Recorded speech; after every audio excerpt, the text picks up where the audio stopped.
Bruce A. Sellner is the 2012 Outdoor Amusement Business Association Pioneer Award honoree. Mr. Sellner is being recognized because he was an innovative amusement industry manufacturer with a friendly and helpful spirit. His story begins with a family-owned business in Faribault, Minnesota called Sellner Manufacturing, a company started in 1923 by Bruce's grandfather, Herbert W. Sellner. Herbert's love of woodworking led to the invention of the Sellner water toboggan slide. Riders climbed to the top of the slide and zoomed down, gliding 100 feet across the water. The Sellner swooper, pictured here, thrilled riders of all ages. The first tilt-a-whirl, with 9 wooden passenger cars and a 4-cylinder gasoline engine, operated in 1926 at Wildwood Amusement Park in White Bear Lake, Minnesota. Carolyn Heskett was 21 when she was hired in 1963 to work at Sellner factory selling parts over the phone. She remembers meeting 11-year-old Bruce during his visits to the factory. Bruce attended the University of Minnesota, a musician who marched with the band at Golden Gopher football games. He served in the United States Army at Fort Leonard Wood, Missouri, and married Tova, his high school sweetheart, before returning to Faribault to work in the family business. In 1985, Bruce conceived the futuristic Astro Base Command, a combination ride, dark ride, and computerized shooting gallery. Many say that the Astro Base Command was a quarter century ahead of its time. In 1987, Bruce Sellner invented the first of a series of Sellner spin rides, the Spin the Apple. 4 to 6 giant apples rotate in a circle while passengers control the spin of their individual apple. More spin rides followed. Merry-go-round, Barrel of Fun, Bear Affair, Pumpkin Patch, Monkey Mayhem, and Dizzy Dragons. Rental companies could even purchase a single-car spin ride. While serving as an officer of the Midwest Showmen's Association, Bruce Sellner passed away on September 4, 1995, awaiting a heart and lung transplant.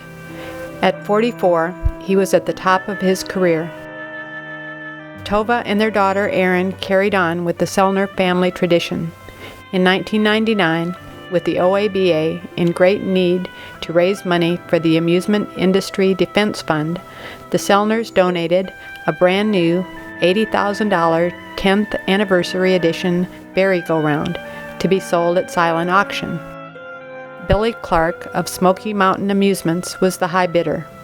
Billy says, "I wanted to support the industry, and bidding on the merry-go-round was a great way to do it. The Berry is a wonderful family ride, and it continues to make money for me today."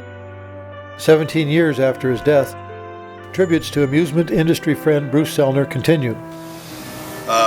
Bruce Sellner, I think him and I were pretty good friends. He would show up with his motorhome and be parked in my driveway, spend the night in my driveway. I would wake up and I'd look out the bathroom window and there would be his motorhome.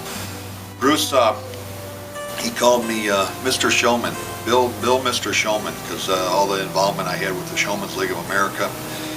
And he always wanted to sell me an apple ride, and I couldn't afford the apple ride. He decided that he was going to give me an apple ride. So he gave me an apple ride, and I didn't have to pay him until the end of the season for 3 years. So if it wasn't for Bruce Sellner, I probably would have never owned the apple ride. I miss Bruce. He's a close friend, and it's unfortunate that the good die young. Greg Hughes of Family Fun Shows says that Sellner was a happy man with a great sense of humor, very giving and always upbeat. He knew the history of all his rides and the people who owned them.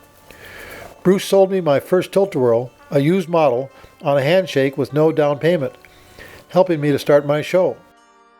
Bruce Sellner's invention, the Dizzy Dragons, was my very first brand new ride, bought in 1990. Bruce Sellner, back in the summer of August, it was 1991, came and visited the show. And Connie and I met with him, and he told this young man, he says, "You've got to get in on these new carnival rides I'm selling, these spin rides. I've got this strawberry ride, and if you give me a $500 deposit here in August right now, you can take delivery of it at the Gibsonton trade show there, and it was the best move we ever made, and Bruce was right. It was a very good ride for us. And one thing about Bruce was that he understood that the carnival business worked on weekends and holidays, and if you needed a part, he was there for you after 5. And that was really nice knowing you had that backup. Carolyn Heskett says that Bruce loved the industry and the customers loved him. He had a creative and inventive mind. The wheels were turning all the time. Bruce loved the Gibtown show, and he had a great relationship with other ride manufacturers. Joe Burum of the Showman's League says that Bruce was wise beyond his years. He inspired innovation and put new ideas into motion. And tonight, February 10th, 2012, Bruce A. Sellner is presented with the Outdoor Amusement Business Association Pioneer Award.